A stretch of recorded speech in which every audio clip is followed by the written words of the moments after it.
மனசு தாங்காம சோக கீதம் பாடுறோம்.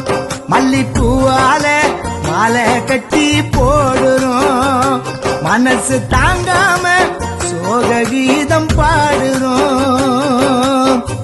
எங்க வீட்டு ராஜ